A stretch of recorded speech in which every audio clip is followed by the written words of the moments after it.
சகோதரர் பக்சிங் அவர்களின் ஊழியத்திலிருந்து விடாய் துணிக்கேற்ற வார்த்தைகள். நவம்பர் மாதம் 10ஆம் தேதி. எந்த சமயத்திலும் சகலவிதமான வேண்டுதலோடும் விண்ணப்பத்தோடும் ஆவியினாலே ஜெபம் பண்ணி அதன் பொருட்டு மிகுந்த மன உறுதியோடும் சகல பரிசுத்தவான்களுக்காகவும் பண்ணும் வேண்டுதலோடும் விழித்து கொண்டிருங்கள். எபேசியருக்கு நிருபம் 6வது அதிகாரம் 18வது வசனம். நப்தலி என்றால் மல்யுத்தம் என்று அர்த்தம். ஆதியாகமத்தின் புஸ்தகம் 30வது அதிகாரம் 8வது வசனம். யாக்கோபு தேவனோடு போராடி, நீர் என்னை ஆசீர்வதித்தால் ஒழிய நான் உம்மை விட்டு போக மாட்டேன் என்று சொன்னான். ஆதியாகமத்தின் புஸ்தகம் 32வது அதிகாரம் 26வது வசனம். ஆபிரகாம் மிகவும் பயபக்தியுடன் சோதோம் மற்றும் கொமோராவுக்காக தேவனிடம் பரிந்து பேசினான்.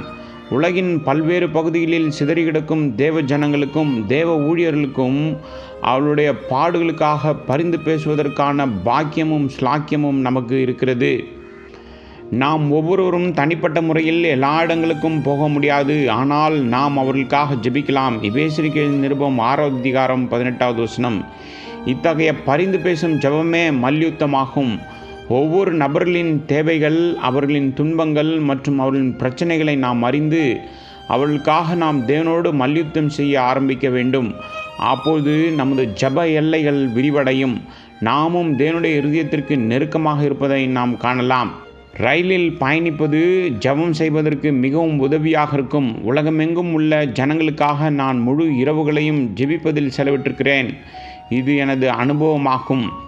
அவர்களின் ரட்சிப்பு, பாதுகாப்பு மற்றும் அபிஷேகத்திற்காக நெரிசல் நிறைந்த ரயில்களில் பயணிக்கும்போது முன்பதிவு இல்லாமல் இருக்கும்போதும் ஜெபத்தில் நேரத்தை செலவிடலாம். இவ்வாறு நாம் நமது அசௌகரியங்களை மறந்து மற்றவர்களுக்காக ஜெபிப்பதில் மகிழ்ச்சி அடைவோம். இப்படிதான் நாம் தேவனுடைய இருதயத்திற்கு அருகில் கொண்டு வரப்படுகிறோம்.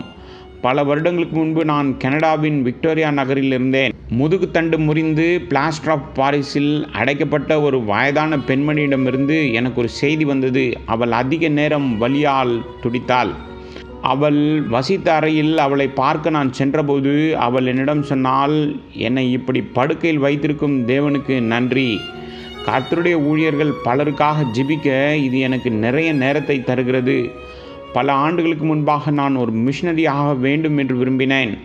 ஆனால் சில காரணங்களால் என்னால் அப்படி ஆக முடியவில்லை.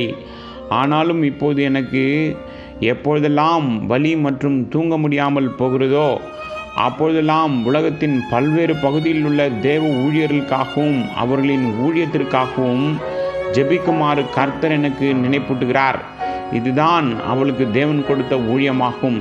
விக்டோரியா ஒரு கடற்கரை துறைமுகமாகும். மேலும் உலகின் பல பகுதிகளிலிருந்து வரும் கப்பல்கள் அங்கு நிறுத்தப்படுகிறது. இதனால் பல நாடுகளிலிருந்து மிஷனரிகள் இந்த ஊர் வழியாக செல்கின்றனர். இந்த சகோதரி இந்த வழியாக செல்லும் அனைத்து தேவ ஊழியர்களின் பட்டியலை வைத்திருக்கிறாள். மேலும் தன்னை வந்து பார்க்கும்படி அவர்களை அழைப்பாள். யாரோ என்னை பற்றி அவளுக்கு தெரிவித்தனர்.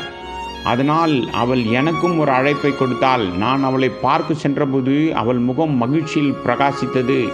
அவள் பல வருடங்களாக எனக்காக எப்படி ஜெபித்து கொண்டிருந்தாள் என்று சொன்னாள். அவளுடைய ஜெபங்களுக்கு பதிலளிக்கும் விதமாக அவள் பரிந்து பேசுகிற எல்லா பரிசுத்தவான்கள் மற்றும் தேவ ஊழியர்களின் வாழ்க்கையிலும் ஆண்டவர் செய்த பெரிய காரியங்களை நித்தியத்தில் மட்டுமே நாம் அறிவோம். ஜெபத்தில் மல்யுத்தம் செய்யும் இந்த பாக்கியத்தை நாம் அனைவரும் பெறலாம்.